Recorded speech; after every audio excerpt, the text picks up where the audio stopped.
Hi friends, எல்லாருக்கும் வணக்கம். எல்லோரும் எப்படி இருக்கீங்க? நல்லா இருக்கீங்களா? Welcome to Sakthi Saravana YouTube channel. இன்றைக்கி வீடியோவில் ஆன்மீக தகவலில் பங்குனி உத்தரத்தன்னைக்கு இந்த ஒரு விளக்கு ஏற்றினா போதுங்க, நாம் கேட்ட வரம் அப்படியே கிடைக்கும் அப்படின்னு சொல்லப்படுதுங்க. அது என்ன தீபம், அது எப்படி ஏற்றணும், பங்குனி உத்தரத்தன்னைக்கு நாம் வாங்க வேண்டிய சில பொருட்கள் என்னென்ன, அந்த பொருட்களை வாங்குவதால் நமக்கு என்னென்ன பலன்கள் கிடைக்கும் அப்படின்றத வீடியோவில் தெரிஞ்சுக்கலாம் வாங்க.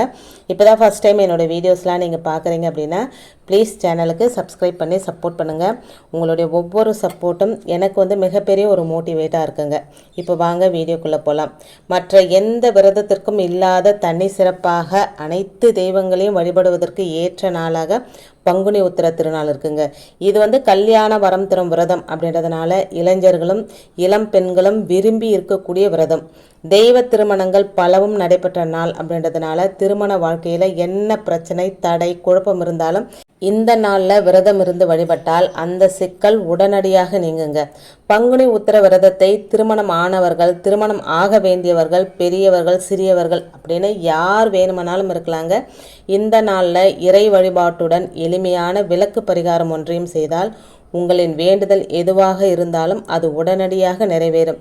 கேட்ட வரங்கள் கிடைக்க பங்குனி உத்திரத்தன்று என்ன செய்ய வேண்டும் அப்படின்றத பார்க்கலாம் வாங்க. ஒரு தாம்பால் தட்டு எடுத்துக்கோங்க. 6 அகல் விளக்கு வைக்கிற மாதிரி ஒரு தாம்பால் தட்டு எடுத்துக்கோங்க. அதுக்கு மேலே வாழை இலையை வச்சுருங்க. வாழை இலையில் ஒரு பக்கம் துவரம்பருப்பு, இன்னொரு பக்கம் பச்சரிசி, ரெண்டுத்தையும் பரப்பி வச்சுக்கோங்க. அதன் பிறகு அதன் மேலே 6 அகல் விளக்குகள் வைக்கணுங்க. ஏற்கனவே யூஸ் பண்ண விளக்காக இருந்தாலும் பரவாயில்லைங்களா, அதை சுத்தமாக கழுவிட்டு மஞ்சள் குங்குமம் வச்சுக்கோங்க. அதில் நல்லெண்ணெய், அப்படி இல்லைன்னா உங்களால் முடியும்னா நெய் விட்டு தீபம் ஏற்றணுங்க. இந்த தீபத்தை ஏற்றி வச்சுட்டு ஓம் சரவண பவ அப்படின்னு மனசார 11 அப்படி இல்லைன்னா 21 முறை சொல்லுங்கள். அதன் பிறகே உங்களுடைய வேண்டுதல் எது நிறைவேறணும் அப்படின்னு நீங்கள் நினைக்கிறீங்களோ அந்த வேண்டுதலை முருகன்கிட்ட சொல்லி வேண்டிக்கோங்க. அந்த வேண்டுதல் அப்படியே நிறைவேறுங்க. இது பல ஆன்மீக சான்றோர்கள் அருளிய மிக முக்கியமான சக்தி வாய்ந்த பரிகார முறைங்க. கண்டிப்பாக யாருமே மிஸ் பண்ணிடாதீங்க. இந்த தீபத்தை நீங்கள் ஏற்றி வைங்க. முருகப்பெருமான் அருளால் நீங்கள் என்ன நினைக்கிறீங்களோ, என்ன கேட்குறீங்களோ, எது உங்களுக்கு உடனே நடக்கணும்னு நினைக்கிறீங்களோ அது கண்டிப்பாக நடக்குங்க. நம்பிக்கையோடு நான் சொல்கிறேன், கண்டிப்பாக இந்த தீபத்தை ஏற்றுங்க. நம்பிக்கையோடு ஏற்றும் போது நல்ல பலன் கிடைக்குங்க.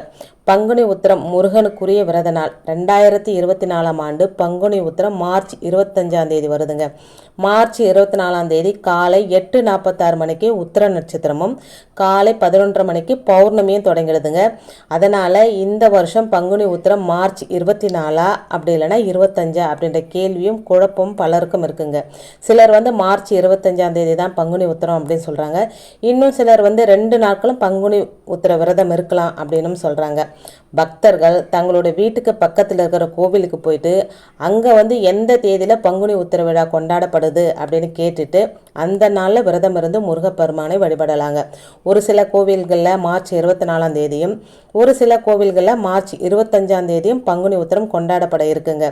மார்ச் 25ஆம் தேதி கிரகணத்தன்று விரதம் இருந்து வழிபடுவது கூடுதல் பலன் தருவதாக அமையும் அப்படின்னு சொல்லப்படுதுங்க. பங்குனி உத்திரம் அப்படின்றது ஒரு கைப்பிடி அளவிற்கு துவரம்பருப்பு, ஒரு கைப்பிடி அளவுக்கு பச்சரிசி ஆகியவற்றை எடுத்துக்கோங்க. பங்குனி உத்திரம் முருகப்பெருமானுக்குரிய நாள். முருகனுக்குரிய கிரக செவ்வாய். இந்த செவ்வாய் பகவானுக்கு உகந்த தானியம் துவரம்பருப்பு. அதே போல் சோமவாரமான திங்கட்கிழமையில் பங்குனி உத்திரம் வருதுங்க. இதனால் சந்திரனுக்குரிய தானியமாக பச்சரிசி, இது ரெண்டுத்தையும் எடுத்துக்கணுங்க. இந்த ஆண்டு பங்குனி உத்திரமானது சோமவாரம், சந்திர கிரகணம், ஹோலி பண்டிகை, பௌர்ணமி இப்படின்னு பல்வேறு சிறப்புகள் கொண்ட நாளாக ஒன்று சேர்ந்து வருதுங்க. இப்படி பல விஷயங்கள் ஒரே நாளில் இணைந்து வருவது மிகவும் அற்புதமான நாள். இந்த அதி அற்புதமான ஆற்றலும் தெய்வீக தன்மையும் நிறைந்த நாளில் வீட்டில் ஒரே ஒரு விளக்கு மட்டும் ஏற்றி வைத்து உங்களின் வேண்டுதல் எதுவாக இருந்தாலும் அது அப்படியே நிறைவேறுங்க. வேண்டிய வரங்கள் கிடைக்கும். இந்த விளக்கை மார்ச் 24ஆம் தேதி அன்று மாலை 6 மணிக்கு பிறகோ அப்படி இல்லைன்னா மார்ச் 25ஆம் தேதி நாள் முழுவதுமோ ஏற்றலாங்க. குறிப்பாக இந்த தீபத்தை மார்ச் 25ஆம் தேதி திங்கட்கிழமை ஏற்றும் போது நல்ல பலன் கிடைக்கும் அப்படின்னு சொல்லப்பட்டிருக்குங்க. முழுமையான பலன் கிடைக்கும். ஏன்னா அன்னைக்கு பங்குனி உத்திரம், அதோட பௌர்ணமி, ஹோலி பண்டிகை, கிரகணம் இதெல்லாம் சேர்ந்து வரதுனால அன்னைக்கு இந்த தீபத்தை ஏற்றும் போது நமக்கு அதுக்கான முழு பலனும் கிடைக்கும் அப்படின்னு சொல்லப்படுதுங்க. அதனால் ஒரு 7 மணிக்குள்ளே இந்த தீபத்தை ஏற்றும் போது நல்ல பலன் கிடைக்கும். முடியாதவங்க மாலை 6 மணிக்கு மேலே கிரகணம்லாம் முடிஞ்சு 6 மணிக்கு மேலேயும் இந்த தீபம் ஏற்றலாங்க. இப்படி பல சிறப்புகள் மிகுந்த பங்குனி உத்திர நாளன்று முருகப்பெருமானுக்கு நம்ம எந்த பொருளை வாங்கி கொடுத்தால் நம்ம வாழ்க்கையில் நன்மைகள் நம்மை தேடி வரும் அப்படின்னு சில விஷயங்கள் சொல்லப்பட்டிருக்குங்க. பொதுவாக ஒவ்வொரு விசேஷமான நாட்களிலும் ஒரு சில பொருட்களை நம்ம வாங்கி தருவதன் மூலம் நமக்கு பல நன்மைகள் கிடைக்கும்.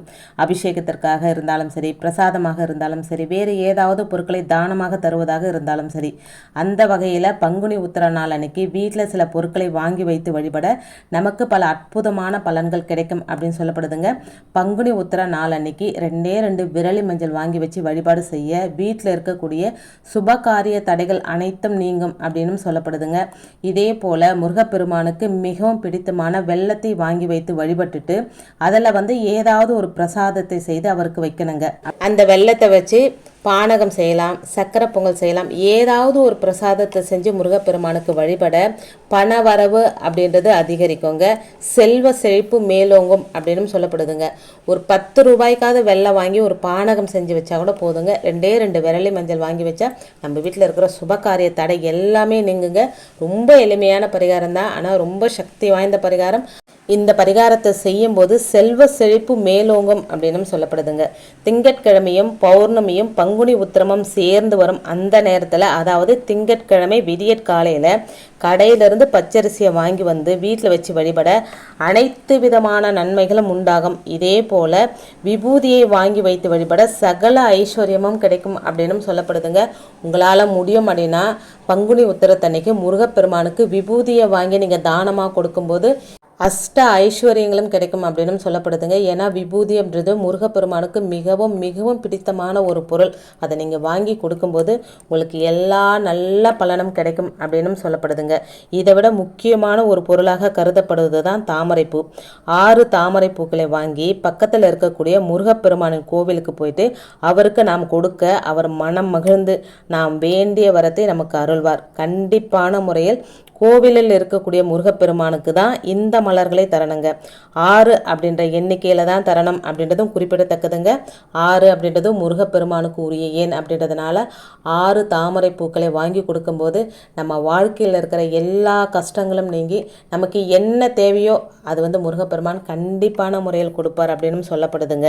நீங்கள் முன்னாடியே பூக்கடைக்காரர்கிட்ட சொல்லி வச்சுருந்தீங்க அப்படின்னா 6 தாமரை பூக்கள் உங்களுக்கு கண்டிப்பாக கிடைக்கும். அதை வாங்கி கொண்டு போய் திங்கட்கிழமையில் முருகப்பெருமானுடைய கோவிலை அவருக்கு கொடுத்துட்டு நீங்கள் எதுவுமே கேட்கணும் அப்படின்ற அவசியம் கூட கிடையாதுங்க. நீங்கள் கொடுத்துட்டு அவரை மனமுருகி முழு சரணாகதி அடைஞ்சிட்டாலே உங்களுக்கு என்ன தேவையோ அதை கண்டிப்பாக முருகப்பெருமான் கொடுப்பாருங்க.